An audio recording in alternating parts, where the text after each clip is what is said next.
바울 일행이 마게도냐에서 어느 한 날 기도하는 곳에 가다가 점치는 귀신 들린 여종 하나를 만났습니다.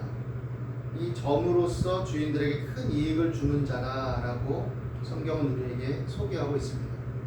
그런데 이 점치는 귀신 들린 여종이 바울과 그 일행을 따라갑니다. 여기서 우리를 따라와 라고 말한 저자는 누가겠죠. 누가가 사도행전을 기록한 것으로 우리가 알고 있으니, 그리고 그들에게 이렇게 말하죠. 이 사람들은 지극히 높은 하나님의 종으로서 구원의 길을 너에게 전하는 자다.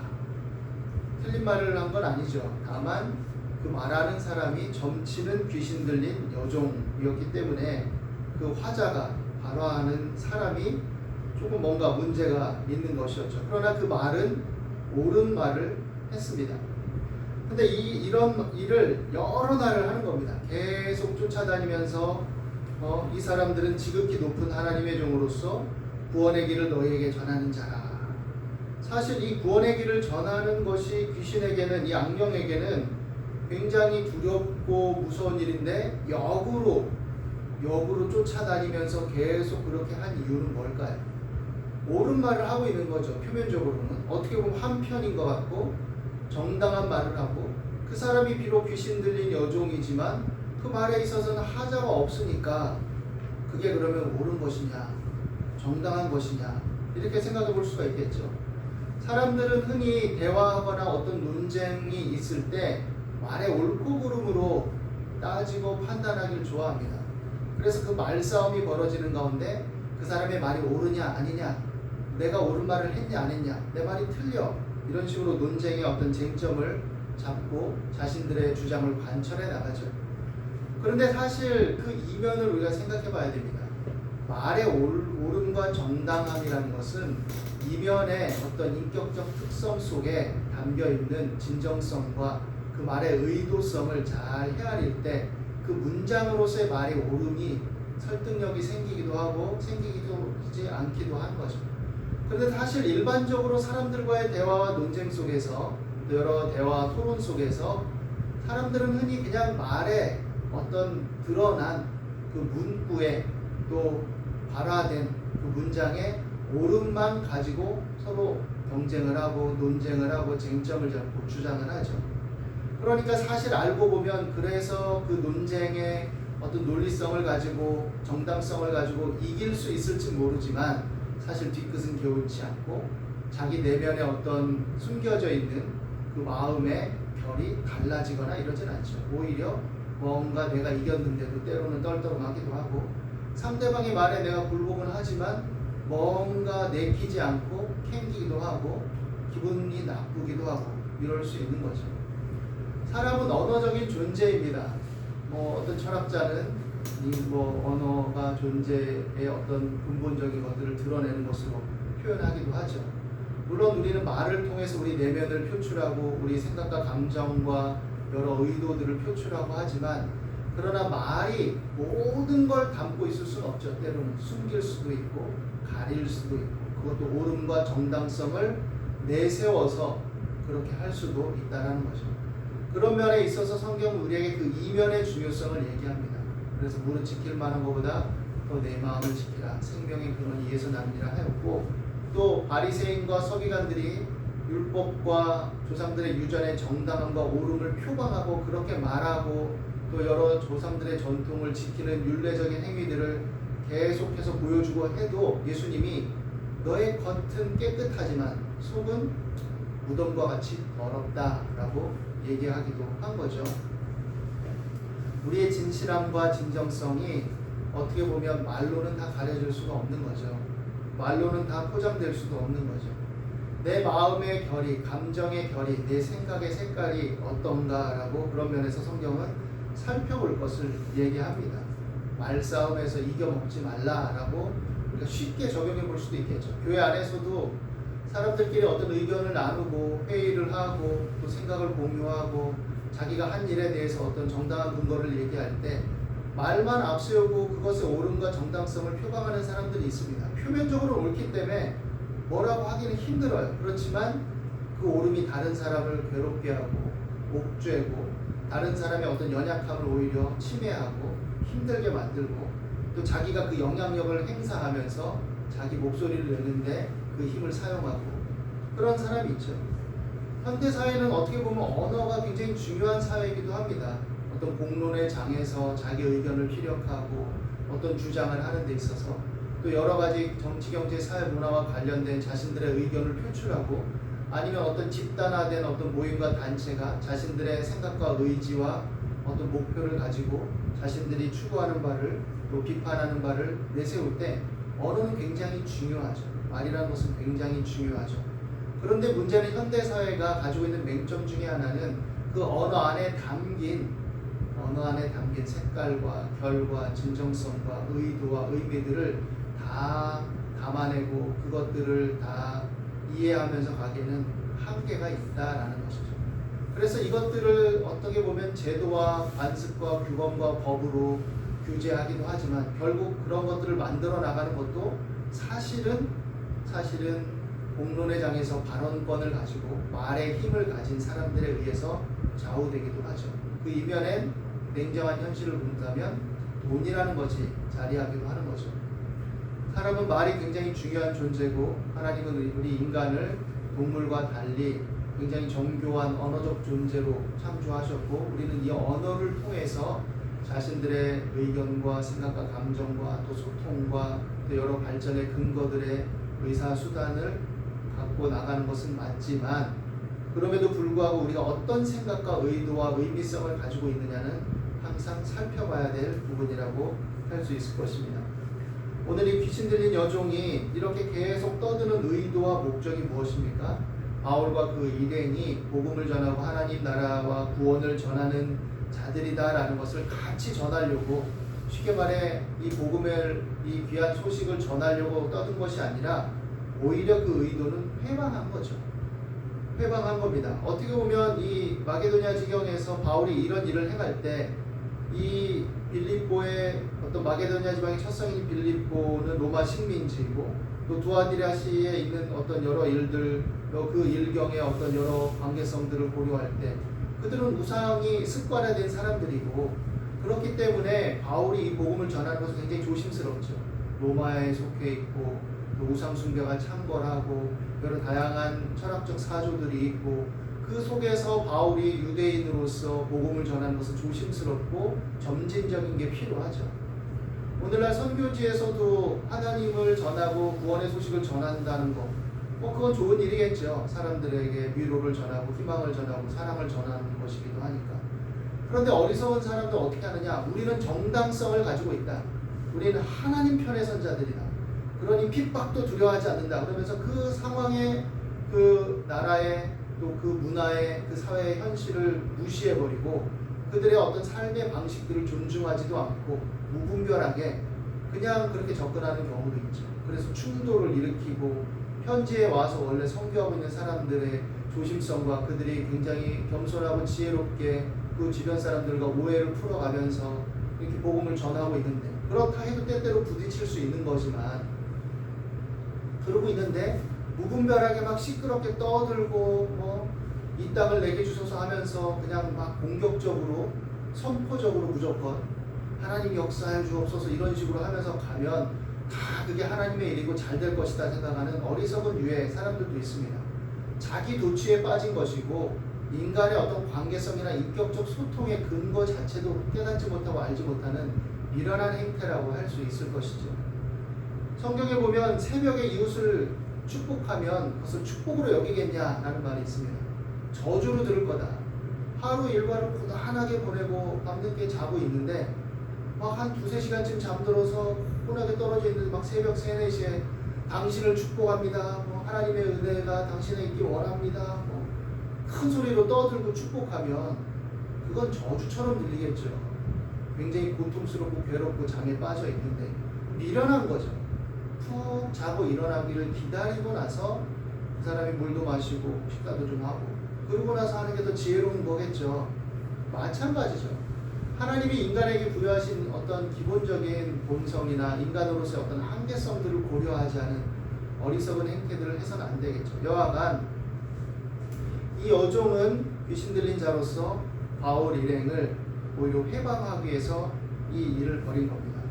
옳은 말로 괴롭히는 자들이 있다는 것을 우리는 생각해 봐야 되고, 나 또한 옳은 말로 상대방을 괴롭히고, 나 또한 옳은 말로 내 마음의 숨은 의도를 포장하고 이럴 수도 있다는 것들을 생각해 봐야 되는 거죠. 그런데 이런 상황 속에서 바울 일행은 이 귀신을 쫓아내지 않고 며칠 동안 계속 그냥 놔뒀다라는 게 참 어떻게 보면 희한하죠. 그런데 여기는 바울의 세심함과 조심스러움이 있습니다. 당장 그 일을 해서 뭔가 소란스럽게 사람들의 주목을 끌기를 원치 않았죠. 그 또한. 그리고 옳은 일이라도 그렇기 때문에 때와 시기가 있고 지혜와 적절함이 필요하다는 것을 우리에게 알려줍니다. 내게 자유함이 있고 할 수 있는 권한이 또한 있어도 때때로 그것을 절제하고 하지 않고 때와 시기에 맞게 조율하는 것도 지혜다라고 생각할 수 있죠. 어린아이와 성인의 차이점이 뭡니까? 어린아이는 즉각적이죠. 내가 뭔가를 해야 되면 그냥 해야 됩니다. 배고프면 먹어야 되고, 뭔가 필요하면 그것을 내가 얻어야 되고, 안 되면 원망하고 불평하고, 주변 상황이나 양육자의 상황이나 주어진 삶의 어떤 범주나 내가 속한 어떤 이 사회적인 어떤 구조나 이런 것들을 전혀 고려하지 않아요. 내가 배고픈데 왜 안 줘? 내가 똥 쌌는데 왜 안 갈아줘? 내가 넘어졌는데 왜 안 일으켜줘? 내가 이거 만지고 싶은데 왜 못 만지게 해? 굉장히 즉각적이죠. 유아적인 것이죠. 그러나 성장하고 성숙하면 고려합니다. 내가 배가 고픈데 아직 뭔가 일이 바쁘고 이렇게 해서 진행돼서 내가 좀 기다려야 되겠구나. 그리고 참을 줄 알게 되죠. 내가 뭔가를 하고 싶은데 안타깝지만 내게 주어진 삶의 구조나 여러 가지가 사실은 이런저런 연결성 속에서 이게 잘 되지 않는 상황이구나. 그것들을 이해하게 되죠. 그리고 점차 더 성숙하면 물론 그 과정에는 이상화 단계가 있어서 자기가 친숙한 사람들을 무조건 옹호하기도 하지만 좀 더 성숙하면 객관적으로 분별하겠죠. 이런 부분은 좀 문제가 있었구나. 그렇지만 이런 부분은 그래도 이런 구조 속에서 이랬기 때문에 이해할 만하구나. 이런 식의 성숙적인 판단을 하고 그 속에서 분별력 있게 성장하게 되는 것이죠. 그리고 그것을 잘 소화해서 자기 인격적 기제로 성격적 패턴으로 잘 담아나가는, 그렇게 성숙해가는 과정들을 밟아나가겠죠. 그러나 유아적인 사람들은 그렇지 않아요. 즉각적입니다. 빨리 뭔가 돼야 되는 거죠. 옳은 것도 때와 시기가 필요하고 지혜가 필요하고 적절함이 필요하다라는 것들을 생각해 봐야 되겠죠. 결국 바울과 그 일행들, 신라와 또 그 일행들은 귀신을 쫓아내게 됩니다. 왜냐하면 계속해서 그러니까 이제는 안 되겠다라고 판단을 한 것이고 그에 맞게 적절하게 일을 처리하는 과정을 밟아 나가게 되는 것이죠.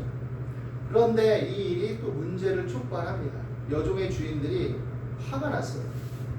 아무리 여종이지만 귀신 들려서 억압된 삶을 살고 있었기 때문에 그렇게 풀려났을 때 어떻게 보면 함께 기뻐하고 다행이다 한 인격적 존재로서 인간을 또 역지사지로 그 대상을 생각한다면 뭐 안타깝지만 그렇게 된 게 참 다행이다 뭐 이렇게 생각해야 되는데 그렇지 않았어요. 왜냐면 여종은 점 봐가지고 돈을 버는 아주 나에게 톡톡한 돈을 주는 창구고 통로였기 때문이죠. 그러니까 어떻게 생각하느냐, 굉장히 화가 났습니다. 그리고 바울과 그 일행을 고발합니다. 이 사람들은 유대인인데 우리 성을 심히 요란하게 하는 자들이다. 로마 사람인 우리가 받지도 못하고 행하지도 못할 풍속을 전한다라고 무리들을 선동하고 상관에게 고발하고, 그래서 옷을 찢어벗기고 매를 치라 합니다. 많이 맞고 간수에게 또 명해서 든든하게 지켜라 라고 이렇게 얘기를 하죠. 사람을 도구와 수단으로 취급하는 것들은 어제 오늘 이야기가 아닙니다. 사실은 우리가 인격적 관계성 속에서 살아가야 하는 것이 당연한 인식이 되었고, 현대사회에서 또 다양하게 인권의 중요성이라든지 인간의 어떤 중요성, 또 공동체뿐만 아니라 공동체적인 인륜성만 가지고 사람을 판단하는 것이 아니라 공동체 속에서 우리가 서로서로 연결되어 있고 또 그 속에서 서로 연결된 존재로서의 책임성이 있고 관계성이 있다라는 판단이 예전에는, 고대에는 굉장히 강해서 개인의 어떤 실존이나 개인의 주관성이 굉장히 어떻게 보면 눌려 있었는데, 이 사이에는 그것도 중요하다는 것들이 많이 일깨워졌죠. 그래서 한 사람의 중요성, 그 사람의 어떤 감정과 어떤 욕구와 삶의 어떤 지향점이나 이상향 이런 것들도 굉장히 존중해야 된다는 것들이 일깨워졌죠. 물론 인권이라는 이름, 정당함과 옳음이라는 이름으로 자행되는 또 아까도 살펴본 어떤 것에 연결될 수 있지만 그런 문제성들도 오늘날에 또 대두되고 있기는 하죠. 그래서 다시 공동체성의 중요성을 또다시 얘기하고 있고 공동체적 연대감이 주는 인간의 정서와 어떤 심리에 주는 좋은 역할에 대해서도 다시금 얘기하면서 이것의 균형을 어떤 다양한 어떤 분야에서 얘기를 하고 있죠. 여하간 이런 상황 속에서 사람을 도구와 수단으로 취급하는 것들에 대해서 우리가 생각을 해봐야 됩니다. 이 사람들은 사람이 도구이고 수단이죠. 돈벌이 수단이죠. 우리도 이렇게 자칫 생각되어질 수가 있습니다. 돈, 또 이것이 굉장히 힘이 있고 또 세상에서 어떤 영향력을 가질 수 있는 굉장히 큰 도구이기 때문에 특히 현대사에서는 사람을 어떻게 보면 인격적으로 대하기보다는 수단과 방법으로 취급하기가 쉽습니다. 그런 면에 있어서 우리 각자도 좀 생각해 봐야 되죠. 사실 좀 청소년들 커뮤니티 이렇게 들어가 보면 그런 예들을 보여주는 것들이 많이 있어요. 어릴 때부터 부모가 맞벌이고 자신들이 필요할 때 없었다고 하면서 돈이나 줄 것이지 이제 와서 왜 관심, 왜 아는 척 이런 일들, 이런 글들은 그냥 비일비재예요. 그러고 나서 이런 말하기 좀 뭐하지만 엄마년 돈 벌면 돈이나 줄 것이지 이제 와서 뭘 또 간섭이고 관심 있는 척하고 있어 짜증나 이런 글들 굉장히 애들이 독서를 많이 가지고 있구나. 어떻게 보면 인격적 관계성에서 굉장히 박탈되어 있고 괴리가 있구나. 또 자신들의 어떤 분노를 소화할 줄 모르고 인격적으로 성숙하게 또 가지 못하니 결국은 굉장히 분열적이구나 이렇게 생각되어지는 부분들이 있죠. 유아적인 상태에서 머물러 있으면 굉장히 사람이 분열적이 됩니다. 그래서 한 대상에 대해서 통합적으로 이해하기보다는 내가 좋을 땐 좋은 거, 나쁠 땐 나쁜 거 분열시켜서 생각해요. 근데 나쁠 땐 이 사람이 완전 죽일 놈이 되는 것이고 좋을 땐 굉장히 좋은 사람이 될 수도 있는 것이고 자기의 어떤 감정이나 자기의 느낌이나 자신의 원하는 바에 있어서 편취적이 되죠. 그것을 통합하고 그 한 대상을 통합적으로 이해해서 그 두 가지가 다 있음을 받아들이고 그러면서도 그 속에서 전체적인 어떤 색깔을 알고 이해하고 그 관계를 맺어나갈 수 있는 게 필요한데 그렇지 못한 거죠. 그리고 나를 힘들게 하면 무조건 나쁜 사람이 되어지는 그런 양상들이 생겨나는 거죠. 사람은 어떻게 보면 우리가 일부분은 서로 어떤 수단과 도구로서의 역할을 하는 역할적 기능적 측면에서는 서로 그런 관계성을 가져갈 수 있지만 본질적으로는 인격성을 가지고 있고 존중해야 될 존재다라는 것을 생각해 봐야 되는 것이죠. 그리고 우리가 신앙 안에서 봤을 때 생명을 살리는 것이 무엇보다 더 귀중한 가치라는 거죠.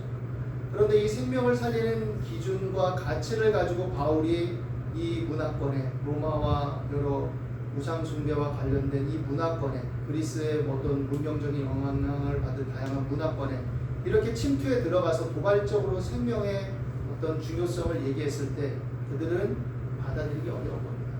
사람은 계층화되어 있고 자기 이익을 위해서 자신들이 만든 구조 속에 있고 거기에 머물길 원하고 가진 자들은 가진 자들의 어떤 그 카르텔 안에 있기를 원하고 열악한 사람들은 열악함 속에 있는 게 당연한 거고 이렇게 되어버린 거죠. 실제적으로 본다면. 그러니까 바울과 시라를 공격하게 된 것이고 그들이 옥에 갇히게 된 거죠.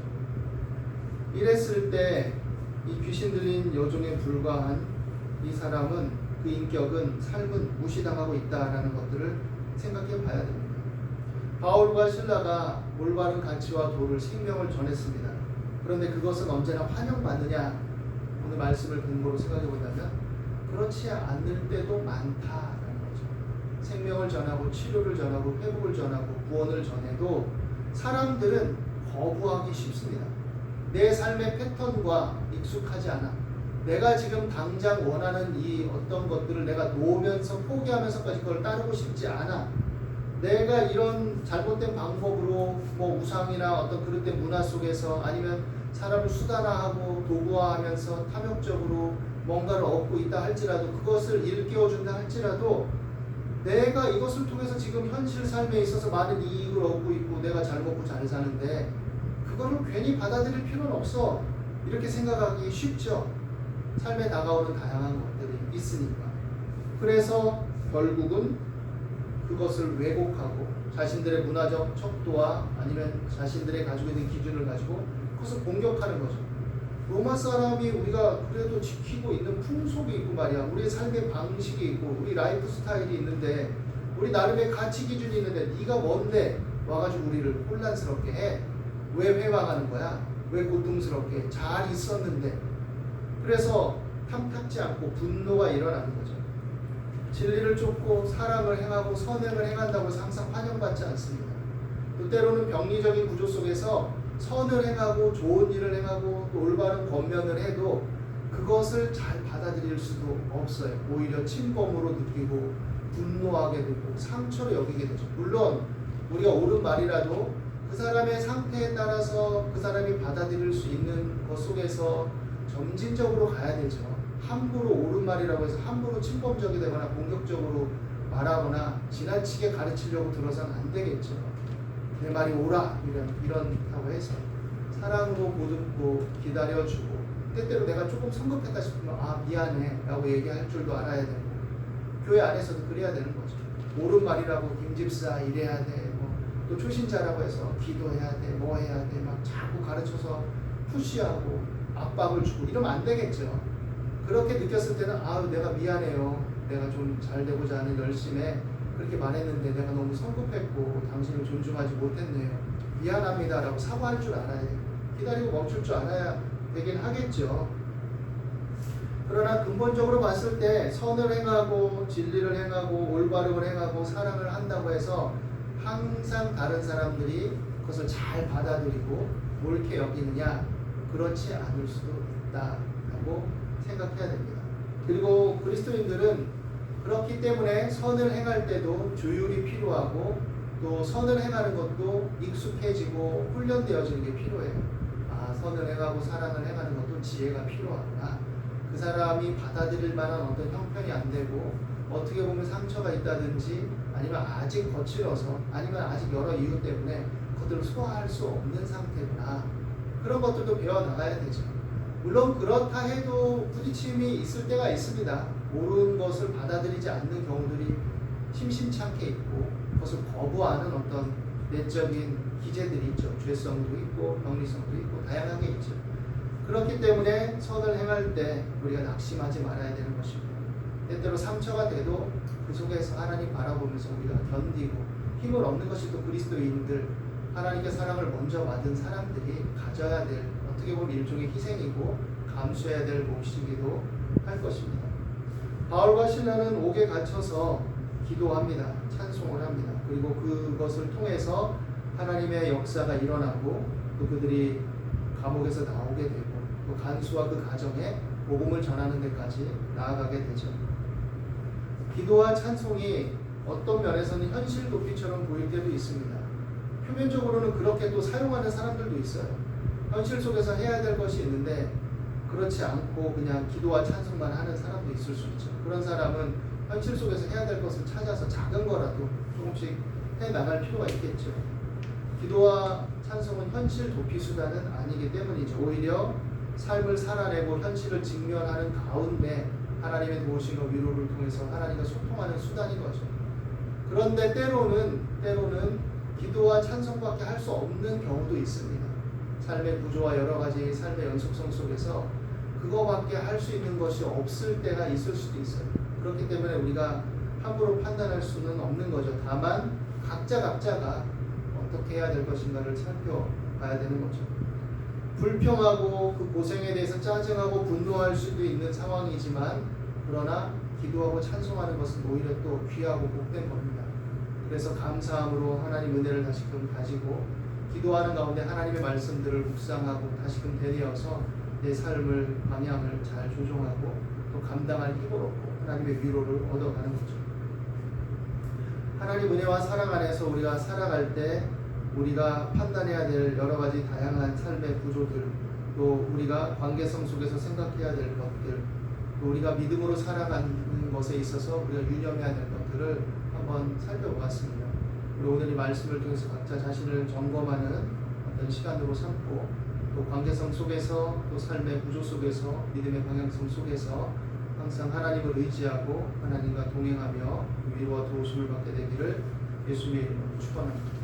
기도하겠습니다.